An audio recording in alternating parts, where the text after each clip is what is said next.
Muy buenos días, hermanos. Vamos también nosotros ahora a pensar y estar en comunión con el Señor, ¿vale?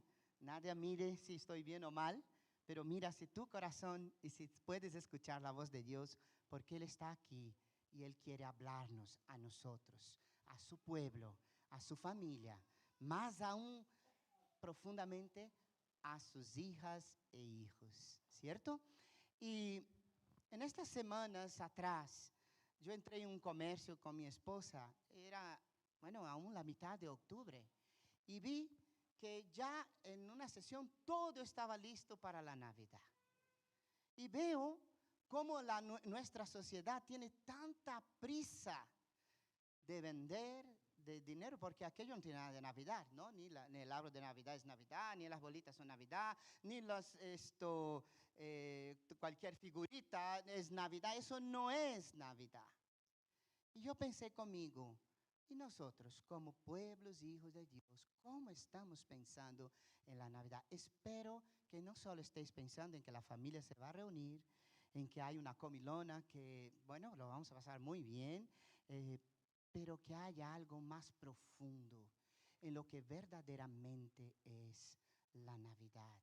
Y hoy vamos a comenzar una serie de predicaciones. Cuando a mí me toque predicar, estaremos recordando verdaderamente el personaje principal de la Navidad, que es nuestro Señor Jesucristo, a quien nosotros amamos y estamos profundamente agradecidos porque dio su vida por nosotros. Pero no solo el Señor quiere causar en nosotros admiración, porque Él ya es admirado por todos, por el Padre, por los ángeles. Él dio su vida por amor a ti. Pero también, y eso sí me parece súper profundo e importante, Dios quiere causarnos inspiración. Dios quiere infundir en nosotros el que podamos ser sus imitadores, el que podamos al menos llegar a un nivel donde la gloria de Dios se manifieste en nosotros porque somos parte de su cuerpo. Él es el cabeza, pero la iglesia es el cuerpo. Así que vamos a recordar a nuestro Salvador y su carácter. Y como hicimos, nos aproximamos una vez más de esta celebración de Navidad, y después de haber hablado sobre la iglesia, ¿os acordáis que la última serie de predicación que yo he dado ha sido sobre la iglesia, sus características principales? En estos próximos domingos nos aproximaremos del Señor, el Señor de la iglesia, nuestro Señor Jesucristo. Y lo haremos mirando desde el prisma de un evangelio muy precioso y a veces poco leído, que es el Evangelio según Marcos. Vamos a estar mirando, así que podéis leer durante la semana, meditar profundamente y buscar en el Evangelio de Marcos aquellos aspectos tan importantes revelados en la palabra de Dios que nos muestra quién es Cristo. Hemos cantado ahora, muestra a Cristo, ¿verdad? Hemos cantado, Señor, quiero conocerte. Señor, quiero estar profundamente unido a ti. Y para ello, nosotros necesitamos muchas veces recordar, porque por increíble que parezca, como seres humanos, al igual que el pueblo de Israel, nuestra memoria es muy corta. Y muchas veces esto nos olvidamos, sobre todo para lo bueno. A veces lo malo lo guardamos hasta la tumba, ¿cierto? Pero nos olvidamos de aquellas cosas que son buenas, que son agradables, que son perfectas y que está en la santa y grandiosa voluntad de nuestro Dios. Pero para introducir, vamos a pensar un poquito en quién fue Marcos o Juan Marcos, ¿no?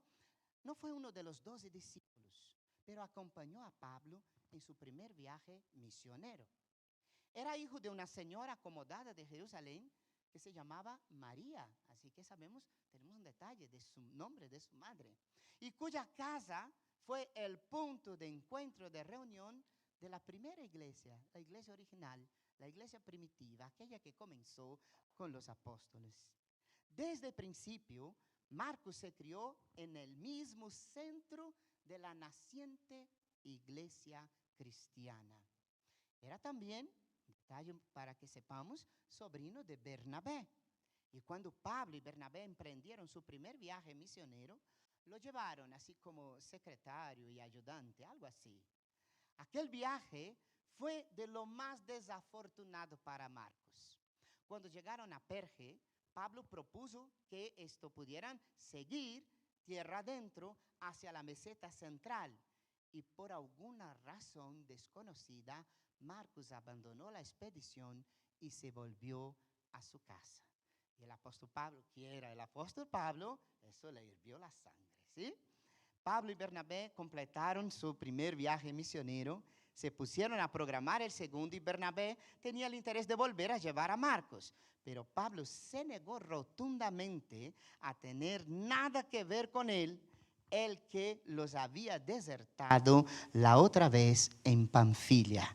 En Hechos 15, 37 a 40 podéis ver eso. Tan seria fue la discrepancia entre ellos que se separaron y por lo que sabemos ya no volvieron a viajar juntos. Eran humanos, no superhéroes, ¿cierto? Eran siervos de Dios, humanos. Eso nos habla mucho porque tú no eres una sierva, un siervo de Dios y necesitas entender que aunque no eres perfecto, Dios te llamó para ser luz y sal de esta tierra. Marcos va a reaparecer en la escena de una manera lo más sorprendente. Comprobamos para nuestra sorpresa que cuando Pablo escribe su carta a los cristianos colosenses desde la cárcel de Roma, Marcos está allí con Pablo.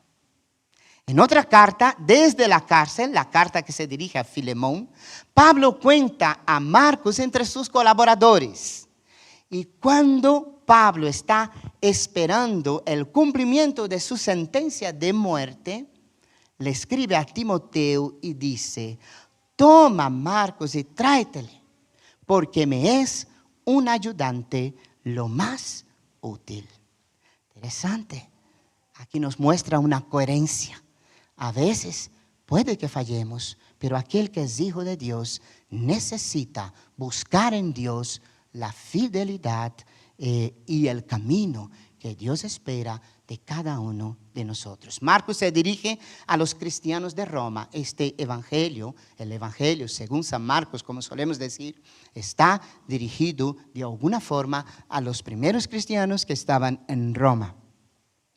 Algunos estudiosos como Scott va a decir que el evangelio de Marcos es un reportaje de la vida de Jesús. A.B. Bruce decía que se escribió desde el punto de vista de un testigo presencial que contara sus memorias amorosa y gráficamente. Marcos nunca se olvidaba del lado divino de Jesús y al mismo tiempo ningún otro evangelio nos presenta un cuadro tan humano de nuestro Señor Jesucristo. El texto básico, fundamental en el Evangelio de Marcos es Marcos 10:45. Vamos a leer todos juntos. Si nos vamos a la próxima diapositiva, a ver si podemos leer todos juntos esta parte naranja de arriba. Este es el texto fundamental del Evangelio de Marcos. Vamos allá. Porque el Hijo del Hombre no vino para ser servido, sino para servir y para dar su vida en rescate por muchos. Ese es el texto, es la clave que Marcos quiere pasar a todos aquellos que Dios le envió a escribir. Jesús, el Hijo del Hombre, tenía la misión de servir, dando su propia vida para rescatar a muchos. Y podíamos añadir, en estos muchos estamos nosotros. Amén. Yo creo en eso.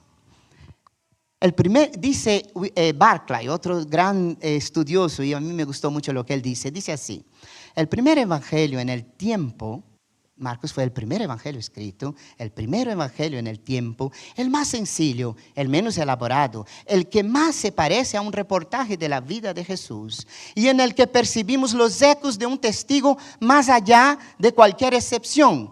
nada menos que Pedro, el testarudo, leal pescador galileo, que recordaba con todo detalle las escenas que contaba, los gestos y las mismísimas palabras del carpintero de Nazaret, a quien fue descubriendo paso a paso como el Mesías prometido, tan distinto, pero tanto mejor que él y su pueblo esperaban.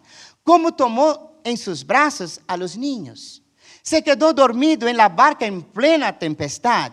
Se conmovía de compasión por las multitudes hambrientas y cansadas y pronunciaba con amor y autoridad la palabra sanadora Efatá, que quiere decir ábrete, o talita cume, que quiere decir chiquilla, levántate. Este es la revelación que nos trae Marcos de nuestro Señor Jesucristo. Y ahora sí, Marcos capítulo 1. Y vamos a ver solo 8 versículos de introducción a ese evangelio. En el principio del evangelio de Jesucristo, o el principio del evangelio de Jesucristo, Hijo de Dios. Como está escrito en el profeta Isaías, he aquí envío mi mensajero delante de ti, quien preparará tu camino. Voz del que proclama en el desierto, preparad el camino del Señor y enderezar sus sendas. Así Juan el Bautista apareció en el desierto, predicando el bautismo de arrepentimiento para perdón de pecados. Y salía a él toda la provincia de Judea y todos los de Jerusalén, y eran bautizados en el río Jordán, confesando sus pecados. Juan estaba vestido de pelo de camello y con un cinto de cuero a la cintura, y comía langosta y miel silvestre. Y predicaba diciendo, viene tras mí el que es más poderoso que yo, a quien no soy digno de desatar, agachado la correa de su calzado. Yo os he bautizado en agua, pero él os bautizará en el Espíritu Santo. Padre, estamos en tu palabra. Háblanos. Te pedimos hoy que tú nos prepares para escucharte.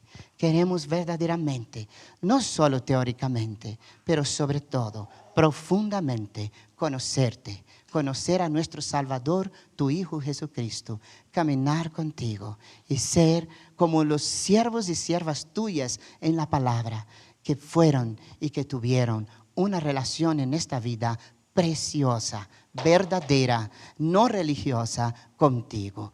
Ayúdanos a conocerte en el nombre de Jesús. Amén. Primer aspecto que yo quisiera destacar es que en este comienzo hay un comienzo con una tremenda declaración. Marcos va a comenzar el evangelio declarando algo verdaderamente importante. Versículo 1 dice así: el principio del evangelio de Jesucristo, el Hijo de Dios. Marcos empieza su evangelio con una confesión de fe. No nos deja en duda en cuanto a quién era Jesús para él.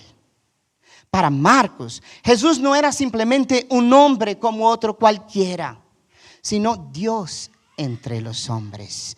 Dios que ha venido a la tierra.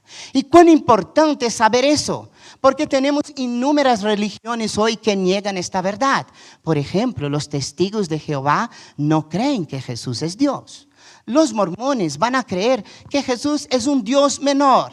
Los espíritas van a creer que es el hombre perfecto, pero que no es Dios. Y están negando una verdad tan clara en la Biblia como revelada. Una afirmación tan contundente como esta que encontramos en la palabra de Dios, y que ellos, en su sabiduría humana, la acaban negando. Marco empieza la historia de Jesús desde muy atrás. No empezó con el nacimiento de Jesús como otros evangelios, ni siquiera con la predicación de Juan el Bautista en el desierto, sino que él empieza hablando de las profecías dichas por los profetas mucho tiempo atrás. Es decir, empezó mucho tiempo antes en la mente de Dios. Es interesante ese aspecto. Primero porque las buenas nuevas significan el Evangelio, ¿no? Lo que significa el Evangelio, ya habían sido proyectadas mucho antes por Dios. Y aquí hay algo muy interesante que nos enseña algo de Dios. Primero que Dios nunca improvisa. Dios no es como nosotros. Muchas veces el ser humano está improvisando. No, vamos a hacer eso porque no queda más remedio, no hay tiempo o cualquier otra cosa. Dios tiene planificado la salvación de todo ser humano que cree en Él y que le recibe como Salvador desde antes de la fundación del mundo. Y si hacemos memoria, Jesús va a decir que antes mismo de que este mundo fuera formado, Él decidió venir para salvarnos. ¡Wow! Eso sí, es previsión. Eso nos enseña a no tomar la palabra de Dios ni la vida a la ligera, porque todos aquellos que la toman a la ligera se encuentran con sustos y problemas que a veces no tienen más solución. Dios es un Dios que ha proyectado, y Marcos va a citar al profeta Malaquías y al profeta Isaías como prueba de que Dios no es un Dios que no sabe lo que hace. Buenas nuevas en el Nuevo Testamento incluye, por un lado, la promesa de salvación y al mismo tiempo, por el otro, el cumplimiento gracias a la vida, muerte, resurrección y ascensión de Cristo Jesús. No habría cumplimiento si Jesús no hubiera sido fiel completamente al Señor. Y eso nos lleva a una realidad muy grande en nuestra vida. Si quieres servir al Señor de cualquier manera, tengo que decirte con mucho dolor que puedes acabar en el infierno. Porque al Señor tiene su camino. Y Jesús va a decir algo tan contundente como: yo soy, ¿qué? ¿La verdad? ¿Nadie? Vale. Entonces, la iglesia de buen pastor no puede salvar a nadie, ¿sí o no? El camino es Cristo. Él es el camino. Jesús es el Hijo de Dios, en el sentido de que Él es Dios manifestado en forma humana. Jesús es el Hijo de Dios en cuanto fue concebido también por el Espíritu Santo. Y un detalle solamente para que pensemos en esa declaración: el Hijo de Dios. Durante su inicio, el juicio de Jesús ante los líderes judíos, el sumo sacerdote le ordenó a Jesús: te conjuro por el Dios viviente que nos diga si eres tú el Cristo, el Hijo de Dios. Jesús va a responder: tú lo has dicho. Y además os digo que desde ahora veréis al Hijo del Hombre sentado a la diestra del poder de Dios y viniendo en las nubes del cielo. Mateo 26:64. Y entonces los líderes judíos respondieron acusando a Jesús de blasfemo, de haber cometido blasfemia. El ser hijo de Dios significa ser la misma naturaleza de Dios. El Hijo de Dios es parte de Dios. De hecho, era ser el mismo Dios. Y esto era una blasfemia para los líderes de la época, judíos. Por lo tanto, ellos demandaron la muerte de Jesús porque Jesús convinió con todo lo que se había dicho en las profecías de Él, que Él era verdaderamente el Hijo de Dios. De hecho, Él no era, Él es el Hijo de Dios. Amén. Es bueno que tengamos eso claro. Y como si no fuera poco, quisiera recordaros un texto de Hebreos, una carta hablando a los judíos. En sus comienzos dice así: en esos días finales nos ha hablado por medio de ¿quién? Su Hijo. A este lo designó heredero de todo y por medio de él hizo el universo.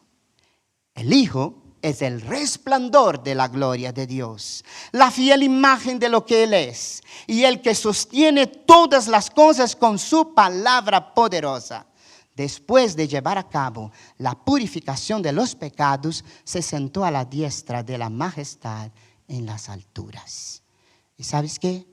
Ningún cristiano puede negar que Jesús es Hijo de Dios. Si lo niega, aunque lleve el nombre de cristiano, no es cristiano. No nos engañemos. Jesús es Dios hecho hombre. También nos los deja claro Juan, ¿verdad? El verbo que se encarna y que viene a este mundo para dar su vida por amor a nosotros. Jesús es el Hijo de Dios. Jesús es Dios. Segundo, ese Jesús, Hijo de Dios, también es siervo. Y Marcos nos va a mostrar que Jesús vino con un propósito muy claro de servirnos, de servir a la humanidad, de servir a los propósitos de Dios de salvación. Y este evangelio va a presentar a Jesús como un hombre que respaldaba sus palabras con hechos, que siempre demostraba que era o quién era el Hijo de Dios. Y aquí hay algo muy interesante y a mí me encanta esto. ¿Sabes por qué? Porque hay muchas personas que dicen ser y no son. Porque el ser humano tiene este hábito de decir sí y después es no. Tiene esta manera de ser contradictorio y a veces te abraza, pero si tuviera un cuchillo por atrás, ¿verdad? Pero Dios no es así. ¿Y sabes qué? En Jesús no hay ninguna contradicción. Todo lo que Él nos dijo y todo lo que Él nos pide, lo ha hecho primero. Y eso es muy importante, porque nos lleva a pensar también en nuestra vida, en este mundo que todo es falsedad, en este mundo que la gente se vende y se compra por sus intereses. Aquellos que tienen al Señor tienen que ser transparentes y tienen que ser lo que dice que son. Porque nadie engaña al Señor. Y aunque yo no puedo ver el corazón de nadie, Dios sí lo puede. ¿Verdad? Y todo lo que sembramos, eso cosecharemos. Así que vemos a Jesús aquí como un siervo. Muy ocupado nos va a mostrar realmente Marcos, ¿sí? Él no va a hablar tanto teológicamente, sino va a mostrar al Señor tan ocupado, satisfaciendo las necesidades y ocupado en ser el Mesías, el enviado, el ungido, el niño de la Navidad que venía, esto para salvar a la humanidad. Dice entonces otro estudioso, Robertson, que va a decir lo siguiente: el Evangelio de Marcos pinta a Cristo en acción. Hay un mínimo de discursos y un máximo de obras. Eso me recuerda al apóstol Pablo. Si tú eres cristiano, y me acuerda también Santiago al escribir, si dices esto, que crees en el Señor, ¿dónde están tus frutos? Muéstrame por tus frutos lo que tú dices que tú eres, porque palabras solo es necedad, no sirve para nada. Aun cuando Marcos nunca se olvidó del lado divino de Jesús, en ningún otro evangelio nos presenta un cuadro tan humano. Unos ejemplos para que os recordéis. Ninguno nos dice tanto acerca de las emociones de Jesús. El verbo se encarnó y aquí era un ser humano completo, ¿verdad? Aunque era Dios. Y Él va a demostrar eso en muchas cosas que lo podemos ver e incluso podemos acercarnos a Él. Jesús suspiró hondo en su espíritu al ver determinadas circunstancias. Jesús se conmovió de lástima y compasión al ver determinados aspectos. Se maravilló incluso de la incredulidad de sus contemporáneos. Sintió una justa indignación. Solo Marcos nos dice un detalle precioso. Cuando Jesús miró al joven rico, dice Marcos, y lo amó. Interesante, ¿verdad? Porque si fuera a lo mejor nosotros ya, pero aquí está mostrando a un Dios que se humanó. Jesús podía estar cansado y necesitaba muchas veces de descansar. Ahora, Marcos 10:45, como hemos visto, dice, porque el Hijo del Hombre no vino para ser servido, sino para servir y dar su vida en rescate de muchos. Y eso solo fue posible, hermanos, porque Él vivió todo lo que se dijo que Él era. ¿Os acordáis de su bautismo? Incluso de su bautismo. Jesús no tenía ninguna necesidad de bautizarse. Ninguna. Era Dios sin pecado, perfecto, ¿cierto? Pero Él va a decir, para que se cumpla todo lo que se ha dicho. Era una coherencia pura. Por eso podemos entender cuando Juan, en el Evangelio de Juan 1:14 dice así: y el verbo se hizo carne y habitó entre nosotros y contemplamos ¿qué? Como la gloria del único del Padre, único generado del Padre, lleno de gracia y de verdad. La roca de los siglos es roca eterna y no cambia, nunca cambia. Tercer aspecto y último es que en ese texto que hemos leído también va a hablar de un mensajero, de alguien que abre el camino, de alguien que está haciendo el camino, ¿no? Y encontré esa foto muy sugestiva. Alguien que está haciendo ahí, tirando como un gran asfalto, ¿no? Estoy haciendo camino.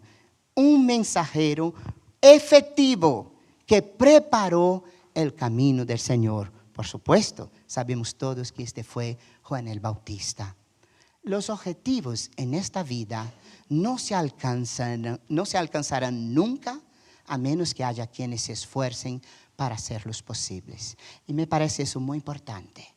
No alcanzarás nada en tu vida si no pones empeño, dedicación, deseo y anhelo de llegar al punto, sea lo que fuere. Y Dios nos ha enseñado eso, porque Él puso todo lo que tenía, podríamos decir toda la carne en el asador, para que pudiéramos nosotros tener vida eterna. Si quieres algo, mire, la llenura del Espíritu Santo no se va a recibir por estar aquí. No es eso, tiene nada que ver con eso. Las bendiciones del Señor no se van a recibir por el grito más agudo y más alto que yo pueda dar en mi oración. No tiene ningún sentido para el Señor esto. Pero Dios ve el corazón, ¿sí? Dios ve el corazón. Un ejemplo muy lindo, hermanos, tenemos en la palabra. Allí venía aquella mujer en un encuentro de teólogos, ¿no?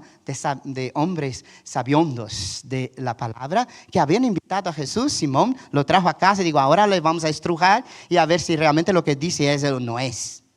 Y estaban ahí y Jesús estaba hablando.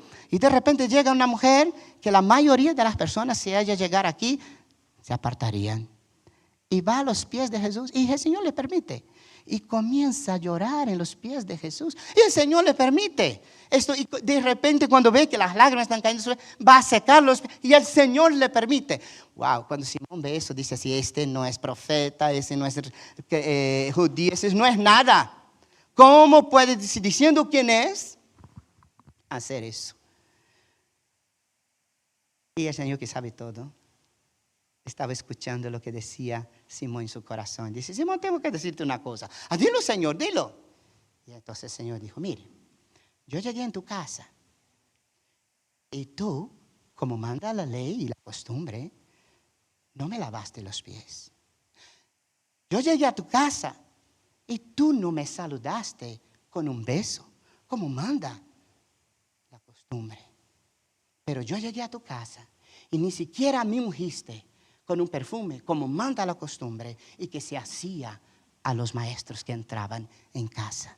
Me trataste peor que un cualquiera, pero esta mujer que tú juzgas por su apariencia, tiene un corazón tan sincero delante de mí, que se derrama en mis pies, y como yo no la voy a bendecir. ¡Wow! ¡Qué diferente! ¡Qué diferente es!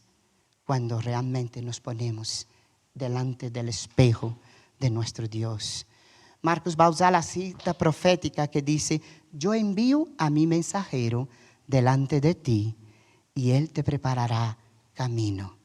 Tomada de Malaquías capítulo 3:1. Qué doctrina tan clara caracterizaba la predicación de Juan el Bautista. Juan va a predicar sobre dos cosas muy fuertes. Primero, exaltaba a Cristo. Siempre va a hablar de aquel que va a venir. Ahí viene en pos de mí uno que es mucho mejor que yo, que es poderoso, mucho más poderoso que yo, que está mucho más arriba que yo mismo. Y la segunda cosa que Él va a decir con mucha claridad, y nos habla tan claramente del Espíritu Santo, que era tan desconocido para muchos en la época: Él os bautizará con el Espíritu Santo. Mi mensajero, Juan el Bautista, fue muy importante porque era la primera voz profética auténtica para Israel después de 400 años de puro silencio. Qué interesante, qué importante fue aquel que dice claramente que yo disminuya y que Él crezca. Pues Él fue el profeta de Dios después de 400 años de silencio. Los judíos conocían sobre el bautismo, ellos lo sabían, además lo usaban. El bautismo era sobre todo para aquellos que venían de otras naciones y que se convertían al judaísmo. Pero lo sorprendente de la predicación de Juan sobre el bautismo, ¿no? El bautismo de Juan era que él, que era judío, estaba pidiendo a los judíos que se sometieran al bautismo, lo que se suponía que solo los gentiles eran los únicos que lo necesitaban. ¿Sabes lo que Juan va a declarar y revelar? Que no era ser judío, la vida judía, sino la vida arrepentida y limpia, la que pertenecía a Dios. No es por llamarse cristianos que uno es cristiano. Uno es cristiano cuando su vida ha sido lavada por la sangre del Cordero, sus pecados perdonados, tiene una nueva vida y ahora camina con Él. Wow, entonces eso es diferente. Porque yo he oído mucha gente en nuestra nación decir: no, yo soy cristiano, mis padres lo fueron, mis abuelos también, los bisabuelos también, los tatarabuelos también, y yo también lo soy. Mentira, nadie es cristiano por herencia. O te rindes a Cristo, o dejas de historia que eres religioso. Puedes que profese una religión cristiana, pero no es eso lo que puede llevarte al cielo. El bautismo iba acompañado de una confesión de arrepentimiento a Dios, la confesión de uno mismo y de sus propios pecados. El ministerio de Juan, el bautismo, era la señal visible de que una persona decidía cambiar, dejar su forma de vida de pecado y egoísmo y volverse a Dios. Todo ser humano que se acerca a Dios debe reconocer que necesita el perdón de Dios antes que pueda aceptar este perdón. Jesús era el Mesías, el Rey por venir. Y Juan el Bautista era aquel que clamaba en el desierto a través de su mensaje de arrepentimiento. Él trabajó arduamente para preparar el camino al Señor. Muy a menudo erramos en apreciar que tan importante es la obra de preparación del Señor. ¿Cómo te estás preparando tú para servirle? Cualquier gran obra de Dios comienza con una gran preparación. Juan maravillosamente cumplió este importante ministerio y dice Stedman o algo así: Juan era la excavadora de Dios para construir esta carretera. Quiero terminar.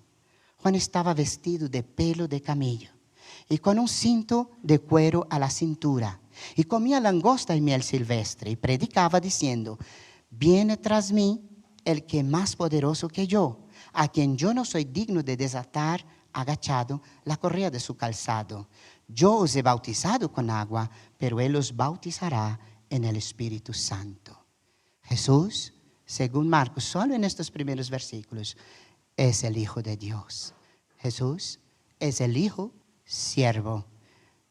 Juan el Bautista fue el preparador del camino. El mensaje de Juan el Bautista era simple. Juan predicaba a Jesús, no de sí mismo. Juan apuntaba hacia Jesús, no hacia sí mismo. A quien yo no soy digno de desatar encorvado la correa de su calzado. Esto pudiera sonar como una exageración espiritual por parte de Juan, pero no lo era.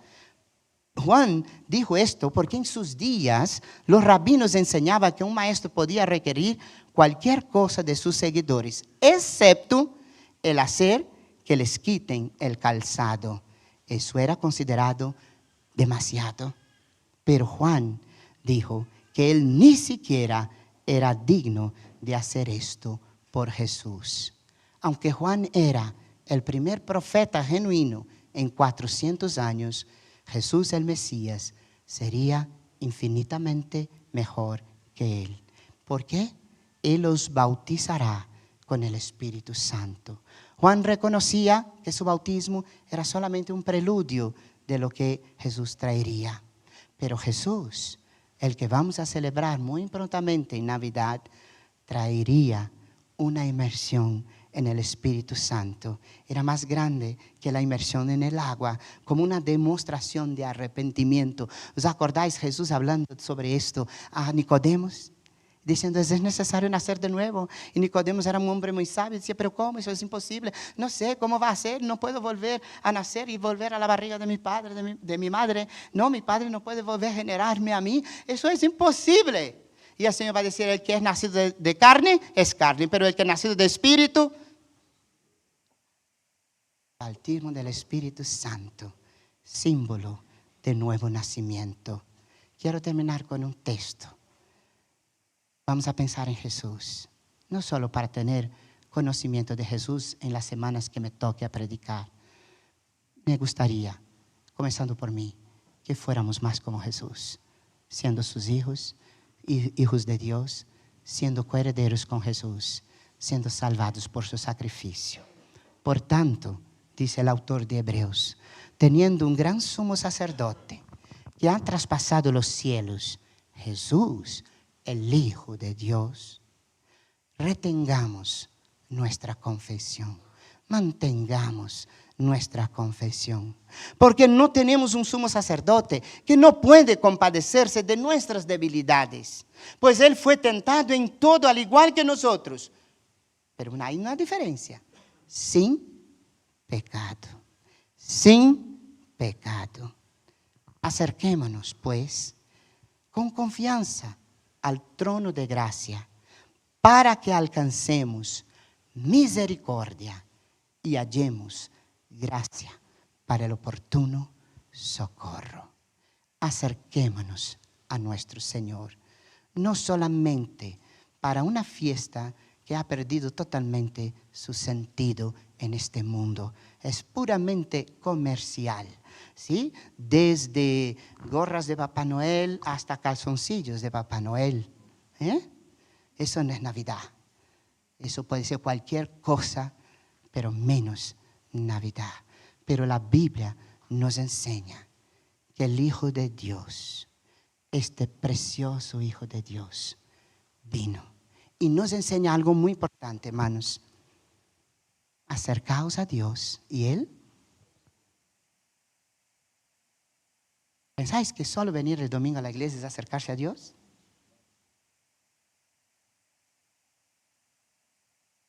No tengo nada más que decir, vamos a orar. Padre, estamos en tu presencia.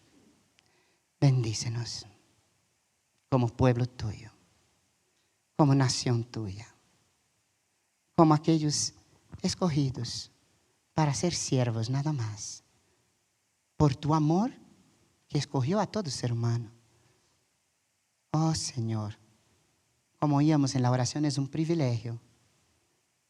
No nos deje inflarnos con nuestra propia cabeza, con nuestros propios pensamientos, con nuestra propia condición. No nos deje, Señor, apartarnos de ti, lejos de nosotros, estar alienados de ti. Queremos estar llenos de tu presencia, papá. Queremos ser parte, queremos mantenernos como ramas a la vid, como cuerpo a la cabeza.